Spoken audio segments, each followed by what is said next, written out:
Hey, what's going on? Listen, this month has been our membership and stewardship time, and so proud of you guys, those that have really coming back, I think, after what's taken place in 2020, coming back to be part of the body of Christ right now. It's really important for all of us, not only that you would encourage me and I'd encourage you, but that we reconnect, because following Jesus has a lot to do with the vertical relationship with God, right?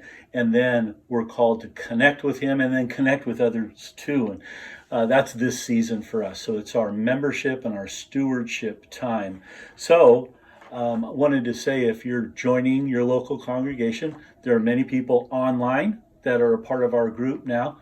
Let's join together. Thanks for doing so. Also, stewardship. I talked about generosity last week, and also learning to fellowship. We're going right now through this campaign called Time to Dream, or Dare to Dream is our year, Dream Again time, but these doorways to the new things that God has for your life. Don't get stalled out and don't isolate right now. Walk through the doors that God has for you, man. That's where life is. It's the adventure of faith that God calls us to.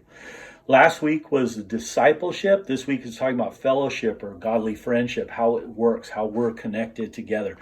Host a group, get into a group. You can go to southpointchurch.com. It's all there. Point and shoot. Get involved and do that. This coming Sunday, I'm going to talk to you once again about learning generosity. See, God so loved the world, He gave His only begotten Son. Living and giving, or let me say it this way, loving and giving are connected together. When we learn to be generous, we learn to be like God.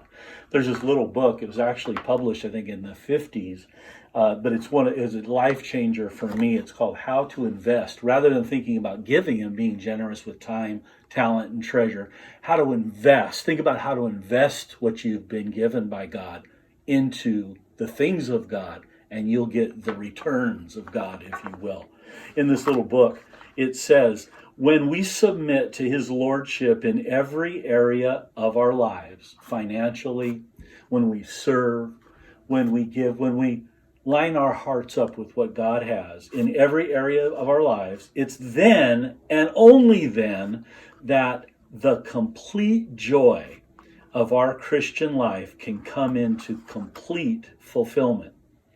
It can be summed up in these words: give all to God, who will keep it for you in eternity.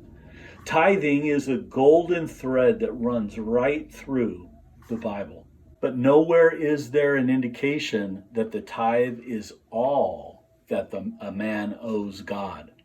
Really, it's the minimum and not the maximum. Tithing unlocks the door to God's promises. Let's learn to be generous, not only in that we give the Lord tithe 10%, but that we tithe our life to Him, our time, our talent, and our treasure, and watch Him do miraculous things. Even in the world that we're living in right now that says we need to protect ourselves, I just want you to know our lives in the hands of God really does make all the difference. Can't wait for us to be together this weekend. And listen, children's church is opening up, and we're seeing people we haven't seen in a year. I can't wait to see you this weekend.